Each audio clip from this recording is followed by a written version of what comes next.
har vi mappet. This is a map of Hallownest. And so is this. And this. And technically this. These images are the primary way Hollow Knight informs us of the shape and size of its world. And as nice looking as these various maps are, they aren't actually Hallownest itself. They're abstract shapes and drawings that imply what Hallownest is supposed to look like. I want a map that looks exactly like what we see in game. I want to push the camera out and see a fully detailed version of Hallownest in its entirety. I want something like what Team Cherry showed off in the 2014 Kickstarter trailer for Hollow Knight, where they zoomed out on the forgotten Crossroads and revealed almost the entire area in one image. Of course, this shot wasn't made by just zooming out the camera in-game. Hollow Knight only has one room loaded in at a time, so even if you did unlock the camera and zoom it out, you're never going to see more than one room on screen at a time. This is sort of like real life, where objects outside your field of view cease to exist. Team Cherry actually constructed this footage by combining a bunch of screenshots of Hollow Knight's rooms together in some kind of video or image editing software. We can actually tell that that's what they did, because if you zoom in on this part of the map, you can actually see the knight just kind of hanging out. You can even see it again near the entrance to Greenpath. Now you could theoretically do this exact same process but for all of Hallownest, screenshotting every single room and combining them together to create one continuous map of the entire game world.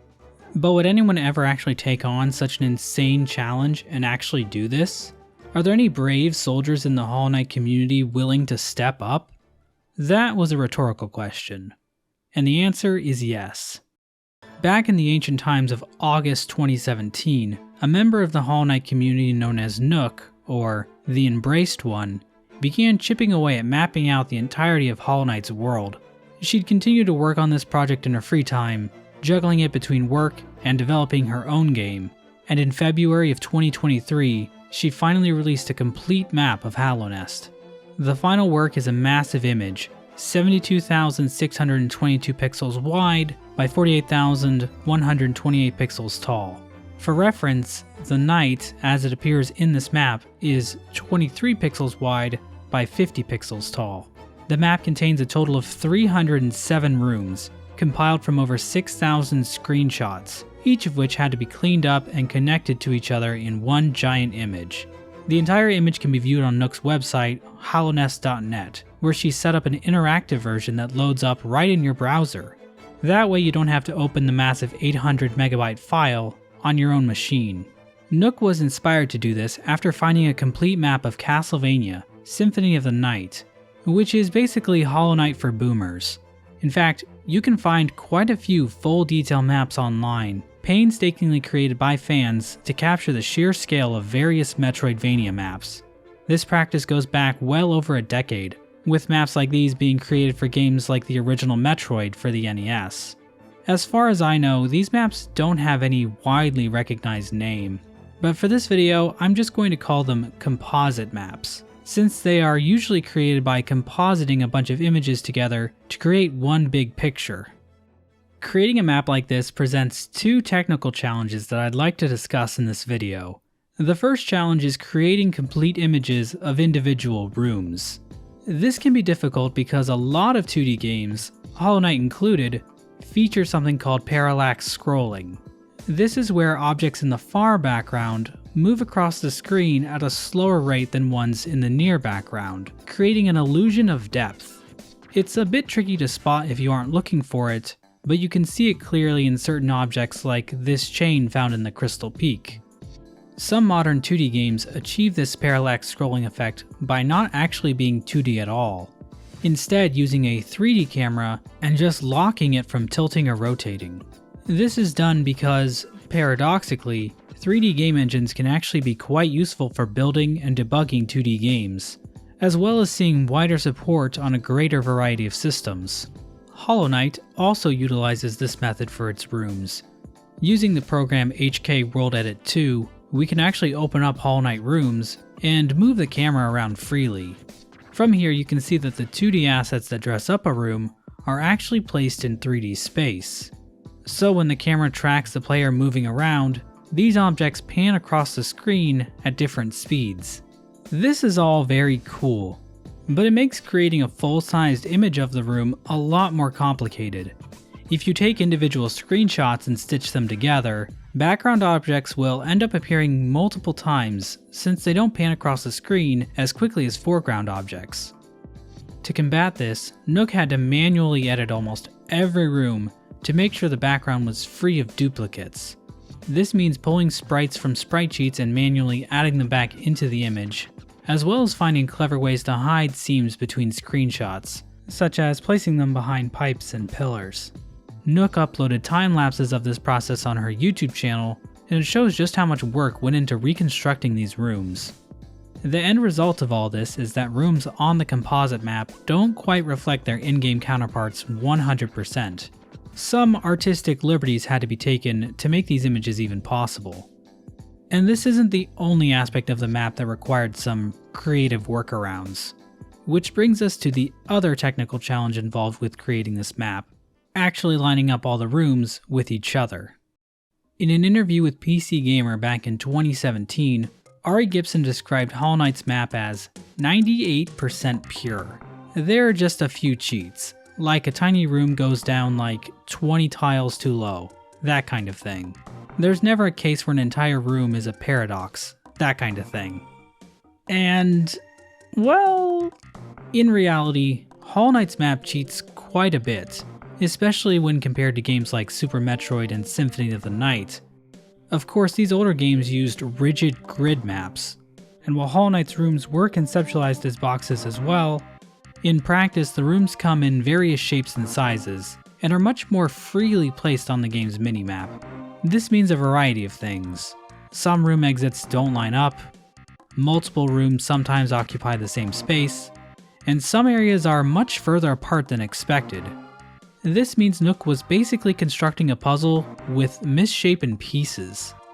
So to make sense of all this, we're going to be going through each area in Nook's map and examining how well Team Cherry constructed them from a cartographer's perspective. I'll be pointing out things such as misalignments between rooms, significant gaps between rooms, and rooms overlapping with one another. So which area in Hallownest do you think will turn out the best? Which ones will have the most nonsensical room layouts? Be sure to leave a comment down below that has nothing to do with what I just asked. Also, before I dive in proper, I did just want to mention that Nook is also a game developer, working on her own game called Where Birds Go to Sleep. It's a narrative adventure game that looks super weird and super cool, and you can find a link to the Steam page in the description if you're interested in wishlisting the game. I have randomly decided to begin our journey in the forgotten Crossroads. Despite being the simple starting area, Crossroads actually boasts the largest number of external rooms of any section in Hallownest, comprising a total of 40 rooms. When I say external rooms, I am excluding rooms like the Snail Shaman Mounds, Shopkeeper rooms, and other interior rooms that aren't included on the game's minimap. So pretty much any room that is entered using a doorway. If we look at the long vertical room on the left that connects to Greenpath, we can see two horizontal paths that cut across the top of the Crossroads. These two paths then connect to a room on the right, the room that leads to Myla and the Crystal Peak. But the lower path is too far down here, so we'll be adding the first of many hallways here to line these rooms up correctly. This lower hallway also isn't long enough to span the entire width of the Crossroads, so an extra hallway needs to be added somewhere in here to make it reach. Switching back over to the long vertical room on the left, we can see that the drop into Cornifer's room also needs to be a bit longer than you might think. Otherwise, the False Knight room would crash up into the room above it. Looking at the bottom of the Crossroads, some rooms are, unfortunately, just too cramped. The Crossroads Hot Spring room, arguably one of the best rooms in the entire game, thanks to the inclusion of these two bugs who I can only describe as really good friends, literally cannot exist where it is. The minimap straight up lies about how tall the room below it is. This room is literally as tall as the room to the left, leaving no space for the supposed hot spring room. To compensate for this, Nook shortened the spa room as much as she could and placed a hallway underneath it. And the exact same thing happens over to the left as well. The room heading down into the Fungal Wastes is too tall to fit underneath Cornifer's room. Nook had to insert another hallway here to make everything fit. Another room that just won't fit where it needs to is the Stag Station. The ceiling of this room crashes into the room above it. To fix this, Nook applied a bit of shrinkage to the room, making it about 25% smaller. At the very bottom of Crossroads, we have the elevator that leads down into the City of Tears.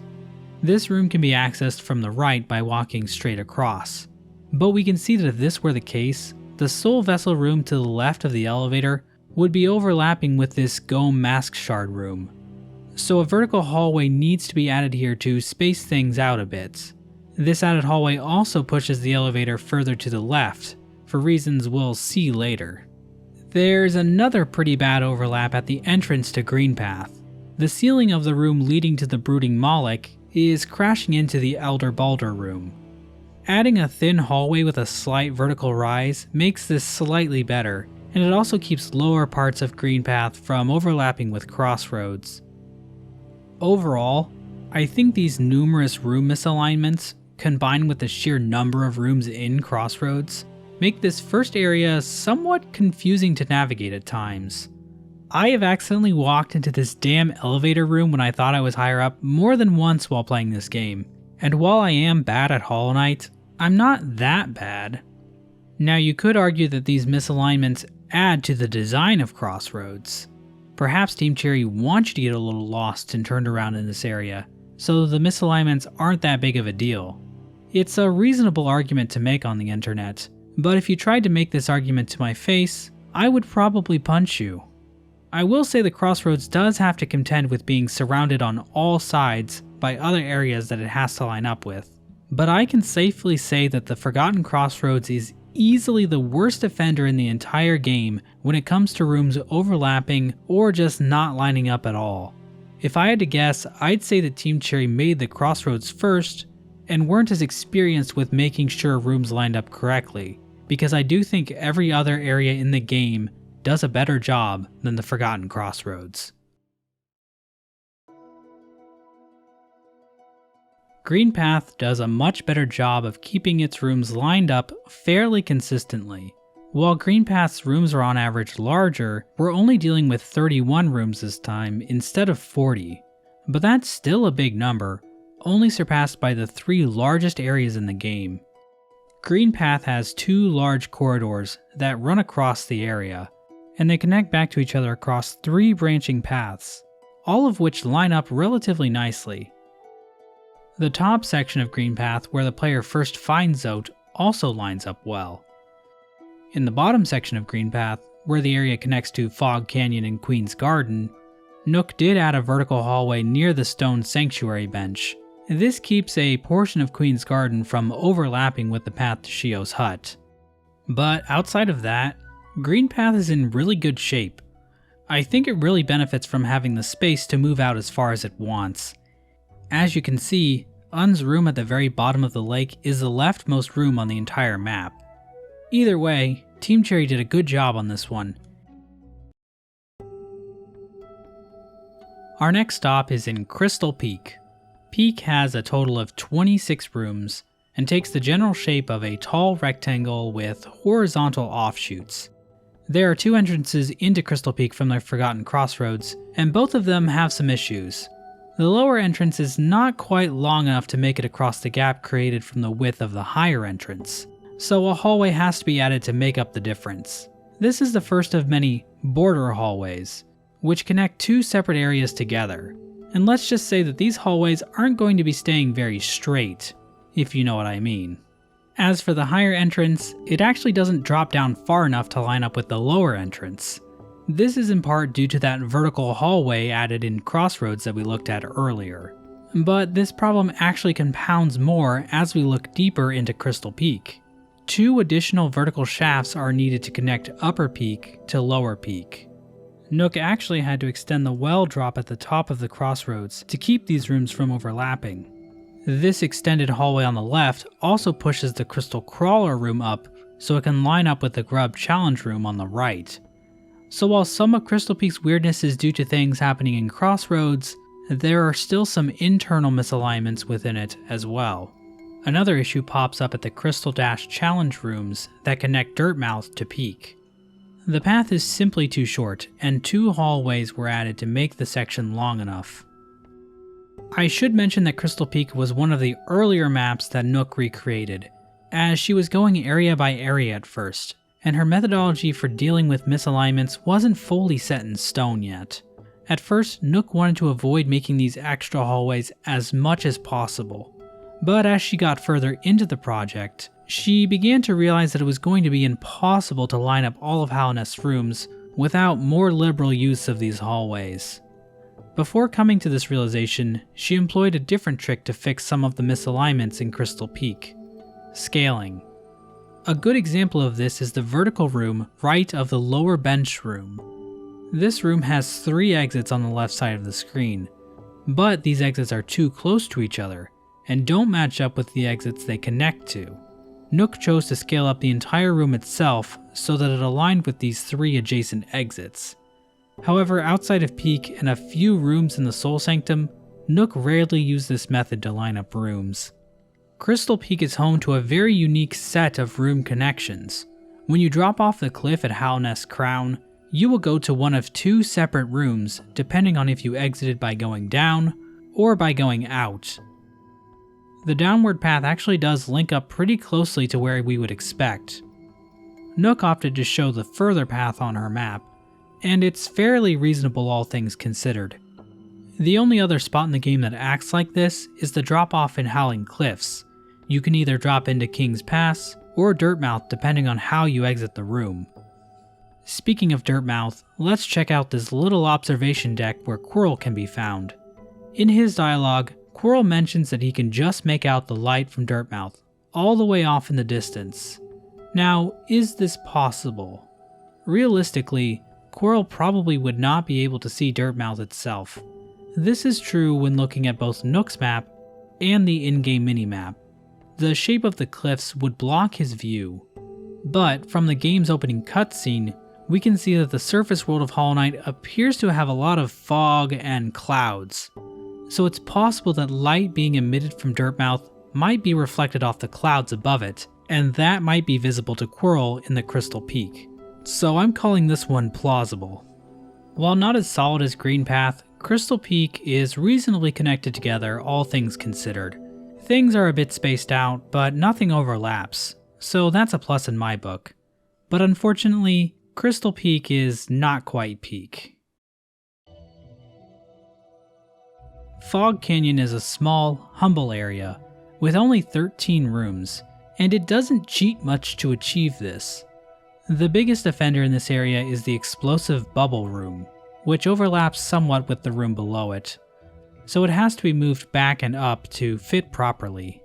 While Fog Canyon might fit nicely internally, its connections to other parts of Hallownest are pretty egregious.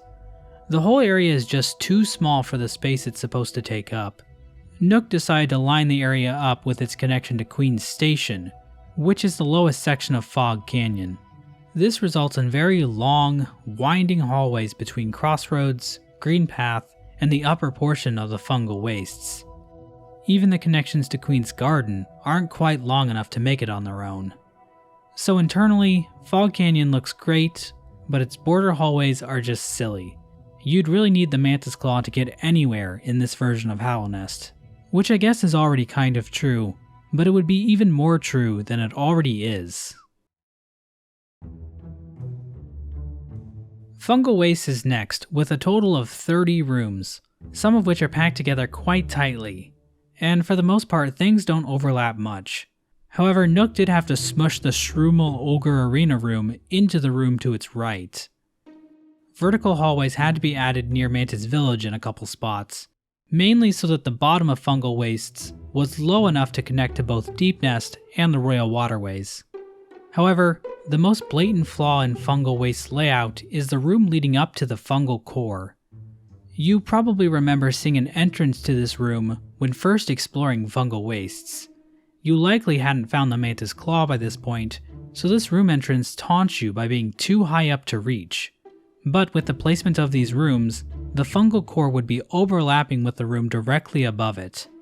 The only way this path works is if this entrance is lower than the wall you have to scale to access it. Right beside the fungal core, another vertical hallway has to be added to line up the cross-section between Fungal Wastes, Deepnest, and Queen's Garden. So remember back when we were talking about all the extra hallways that had to be added in the Forgotten Crossroads? Well, both Fungal Wastes and City of Tears are downstream of that piss storm, and we're now going to see the consequences of shifting things around so drastically up there. Fungal Wastes is now really far away from the City of Tears, and by extension, the Royal Waterways as well.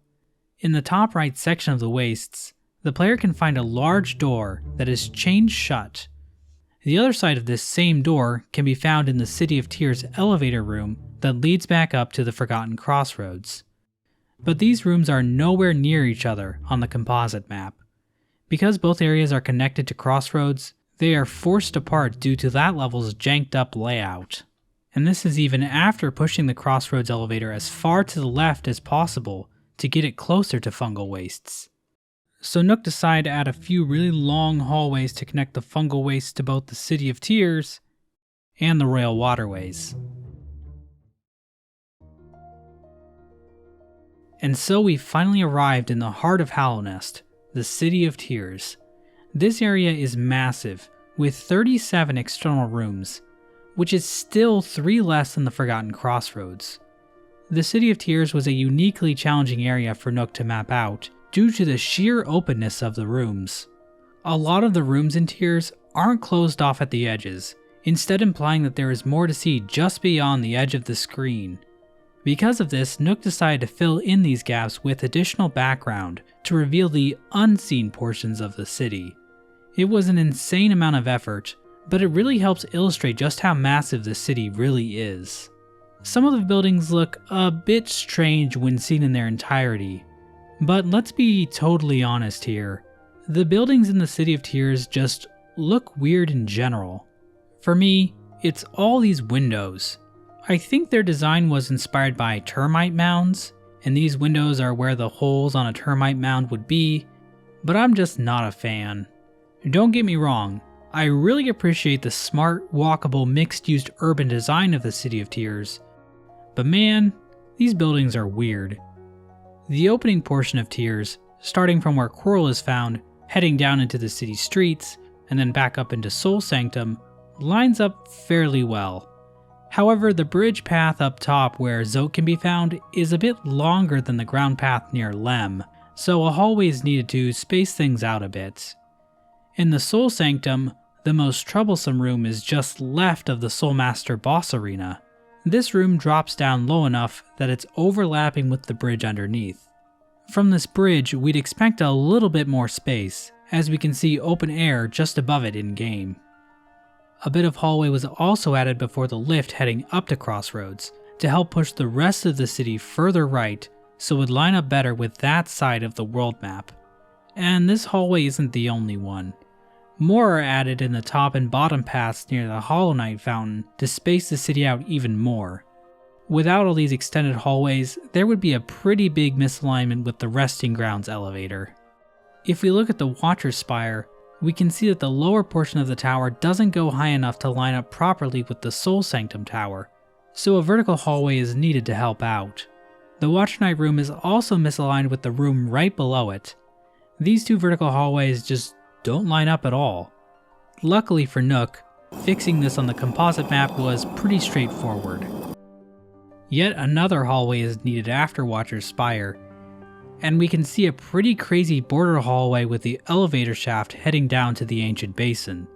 Because we've been stretching the city so much to the right, this room actually needs to cut back to the left. It also needs to be further down to line up properly with the left side of Waterways, which itself had to be pushed down due to the infamous Tuck Rancid Egg room. On the far right side of the city, King's Station shares 2 exits with the room on its left, which unfortunately do not line up. While it's not on the map, Nook actually did recreate the Pleasure House elevator room, and we can see that it's not quite tall enough to reach the other room on the composite map. There's also another vertical hallway added above King's Station. This was all done so that there would be open space beside the window found at the top of the Tower of Love. Also, this isn't really a misalignment so much as an observation that the bugs of Hallownest have no idea how to build buildings, but the penthouse of this tower is way wider than all the floors below it. I blame gentrification. Finally, there are the connections to Kingdom's Edge, all of which are just way off. The two exits near the Tower of Love, which aren't terribly far apart, split way off of each other in Kingdom's Edge. These types of misalignments can't be blamed on changes made elsewhere in the map. These rooms just don't line up right at all. You probably also noticed that the horizontal distance here is also quite large. That's due to the top path between City and Kingdom's Edge, the one that leads to the Coliseum of Fools. This hallway is so long it pushes Kingdom's Edge really far to the right. This hallway is also higher up than the game implies, so another vertical hallway is needed. So none of the connections between Tiers and Kingdom's Edge line up very well. All things considered, the City of Tiers could have been a lot worse. Its internal connections do make sense for the most part, and there really aren't many major overlaps either, which I think are the biggest offenders when it comes to map layouts. I can sort of imagine a long hallway existing between rooms in my mind, but two rooms occupying the same space simply isn't possible outside the UK. I think we need a break from some of these more involved levels. Let's take a look at something more simple for a change. Dirtmouth and King's Pass are only 2 rooms, so there's not much to keep track of here. However, as you can see, there's a pretty large gap between these 2 rooms. This is because Howling Cliffs drops directly into King's Pass, and since the cliffs are connected to Greenpath, we end up with a pretty large gap that's completely unaccounted for. Team Cherry really should have put an extra long empty hallway here. I think it would have tremendously helped the overall game experience. The Howling Cliffs only have 6 rooms on the composite map, and everything actually lines up pretty well. It's probably the best region on the entire map in terms of rooms fitting together. I should mention that the drop down into King's Pass is a bit strange. There's a very long border hallway that needs to be added. Also, the opening cutscene from Hollow Knight shows us what the path from Howling Cliffs to Dirtmouth should look like, and it's not really clear where King's Pass is supposed to be. Like, it's just not there. Where did it go? The more astute of you might have noticed that a certain room was left out of Nook's composite map. In the top left-hand corner of the area is the entrance to the Stag Nest. And the Stag Nest's room placement is so nonsensical that even Team Cherry left the room off the minimap completely. If we were to put the actual Stag Nest room on the map, it clearly overlaps with the room below it. And we can see that the edge of this room extends far beyond the edge of the actual cliff itself. It's like Team Cherry wants to treat this room like the various internal rooms found in the game, but didn't actually give the room a door entrance like you'd expect. This room is just very weird, and weird things make me angry. We caught a glimpse of the Royal Waterways earlier, but let's figuratively dive a bit deeper into this area. The Waterways consists of about 16 rooms, a fair number of which are quite large, meaning the Waterways still takes up quite a bit of space. Right off the bat, the whole area is lowered just a bit to prevent the infamous Tuck Rancid Egg room from poking up into the city streets. Towards the left side of the area, Cornifer's room is moved slightly down to make it line up correctly with Fungal Wastes. A couple of vertical hallways are needed to make the left half of Waterways line up correctly with the long elevator shaft leading down into the abyss. You can also see that the tight hallway the player is supposed to crystal dash through had to be lengthened on both sides. The bottom path of the elevator also has an extra hallway that goes down a little bit. This was done to make the tram line in Ancient Basin line up vertically with the tram lines in Deepnest and Kingdom's Edge. On the right side of the Waterways, things actually line up pretty well. However, just like with City, the Waterways are quite a ways away from Kingdom's Edge, so a pretty big hallway is needed to connect them. You might have noticed that this map does not contain the junk pit, where the Godseeker can be found locked away in her cocoon. If you weren't aware, these rooms, along with the Pale Lurker Arena, were added into Hollow Knight a year after its release in the Godmaster update, and there are a few unique aspects to them likely because of this. 2 of the new Royal Waterways rooms actually do fit nicely onto the map. But this 3rd room is special because it very clearly runs straight through another portion of Waterways and connects to the room containing the Nailsmith's hut in City of Tears. Well, it almost connects anyway. Team Cherry left this 3rd room off the map, which kind of makes sense because the lower passage to the room is a doorway, making this an internal room. However, the higher passage to this room is an exit hallway. It's a bizarre inconsistency that could have just been avoided by adding a doorway in the Nailsmith room instead of a hallway. What were they thinking? Team Cherry obviously should have used a doorway here. And yet this game sold hundreds of copies? Another reason Nook left these rooms out of her map is because the parallax in the junk pit room is way more complex than the vast majority of rooms in the game. Perhaps because Team Cherry had more time to work on the room, or had a change in design philosophy between the release of the base game and the release of Godmaster.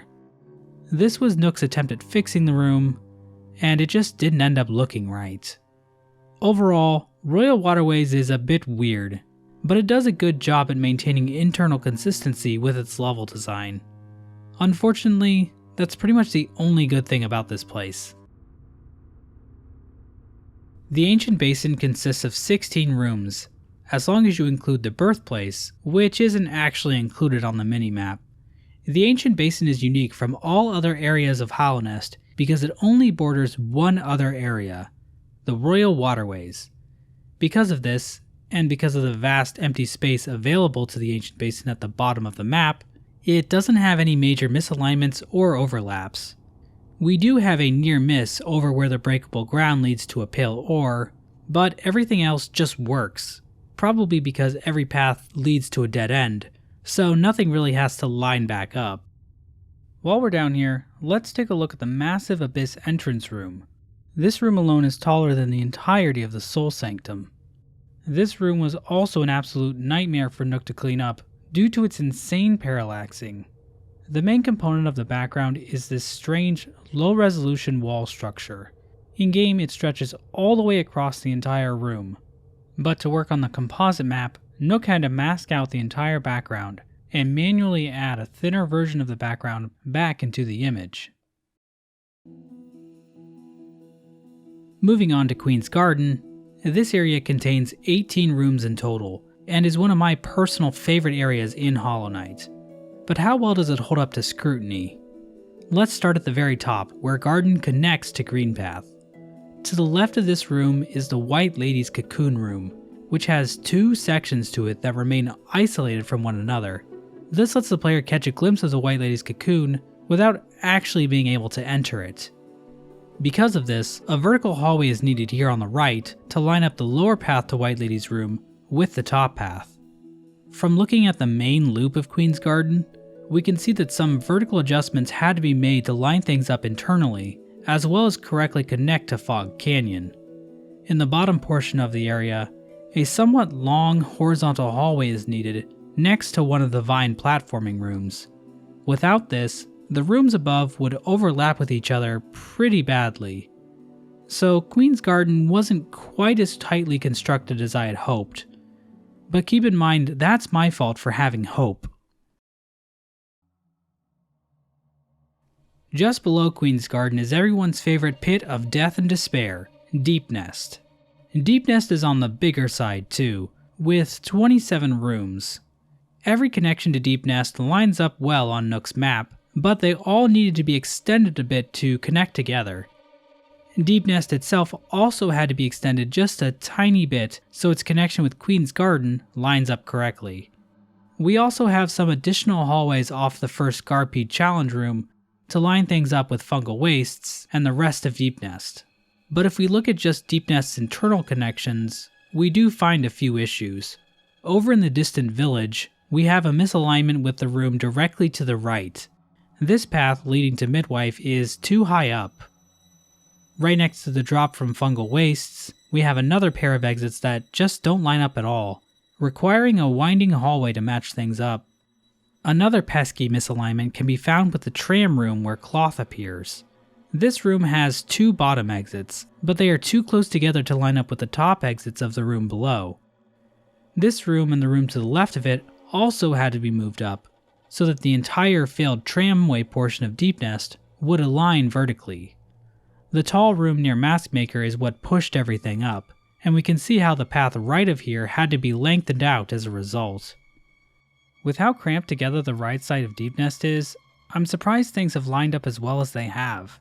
But it's not quite up to par with some of the other areas in Hallownest. Sorry to all my Deepnest stands out there. Your life is already so hard. Resting Grounds is one of the smaller sections of Hallownest, with only 13 rooms, so there's really not much to get wrong here. That said, its connection to Crystal Peak ended up pretty misaligned. The knight takes a bit of a tumble when coming down this hole, it seems. Aside from that, an extra hallway is needed to line up the top path of Resting Grounds with the lower path, and another hallway is added right of the Blue Lake. Overall, the Resting Grounds could have been a bit better considering how few rooms it has, but it's not awful by any means. Before we go, I should mention the Resting Grounds' notable landmark, the Blue Lake. As we can see, the lake itself is roughly right above the City of Tears. We know from the minimap that the lake doesn't span the whole width of the city, but from the composite map, we can also see that the lake can't even be that deep either. There's no way all this rain is coming from one puny lake. I'm starting to think this game is unrealistic. To finish off our journey through Hallownest, let's take a look at Kingdom's Edge. We've already talked about how none of its connections work very well. Some of you may be aware that Kingdom's Edge used to be part of Deepnest. In fact, the file names for all the rooms in Kingdom's Edge are called Deepnest East. But eventually Team Cherry decided to tear Deepnest apart and make Kingdom's Edge its own area. Perhaps this is why Kingdom's Edge doesn't really connect to the rest of the world very smoothly. Kingdom's Edge has 26 external rooms. However, Nook included an additional 6 rooms not included on the minimap. The cast-off shell room has been included, as well as the incredibly tall room on the far right side of the area that leads to a giant geodeposit. This room is normally reached through a doorway, but Nook decided to include it anyway since it doesn't overlap with anything. We can see that this room does reach pretty far down into the abyss, with it stopping somewhere in the middle of the giant abyss entrance room. The other addition Nook made was the internal rooms in the Coliseum of Fools, which also aren't shown on the map. The Coliseum is home to what is arguably the most blatant spatial deceit in the entire game. When you enter the Coliseum proper, there's a very long hallway that the player has to traverse, which really builds up the tension leading to the various trials encountered there. But the Warrior's Pit just below the Coliseum is both a lot shorter, and yet reaches the other side of the Coliseum.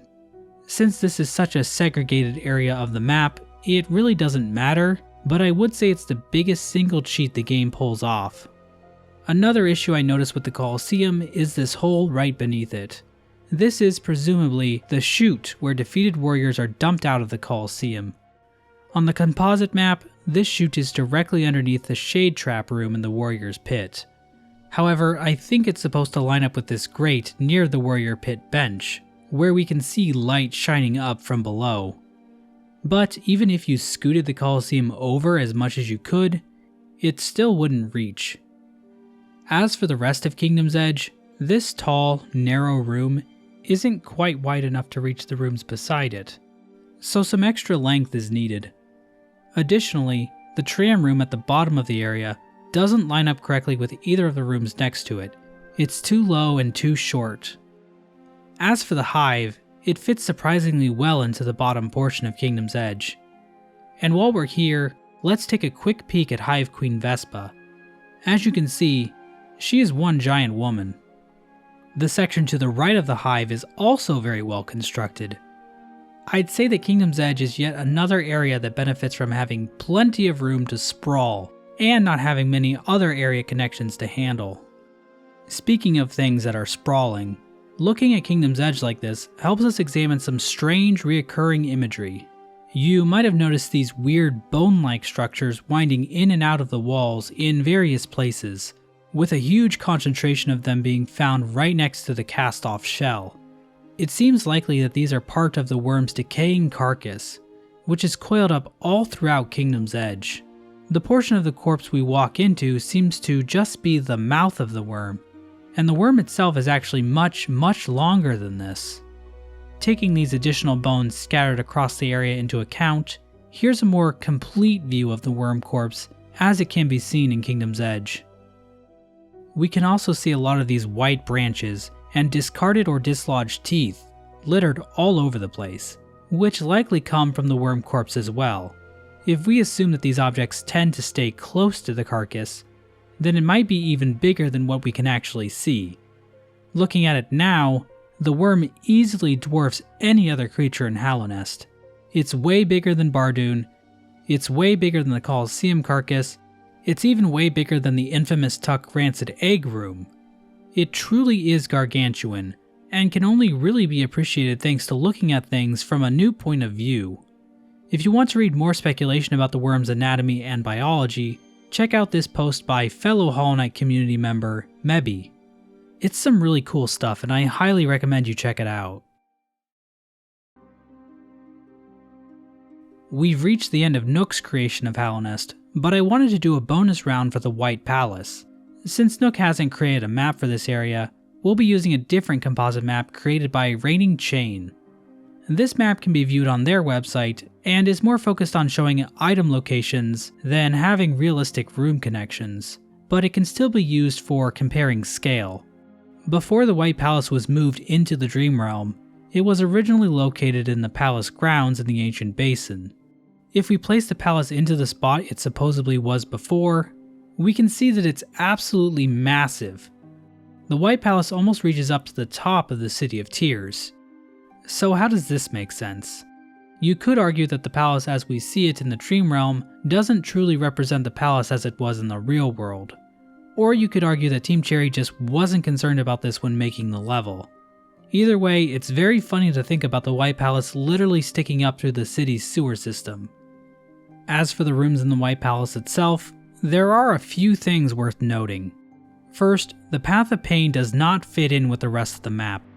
But it's not really clear if the Path of Pain is supposed to be a real place at all. It seems to just exist to protect the sealed memory found at the end, so maybe it shouldn't count. The second weirdness is the Pale King's workshop. This room's exits are so incredibly misaligned, there's no possible way that it was a mistake.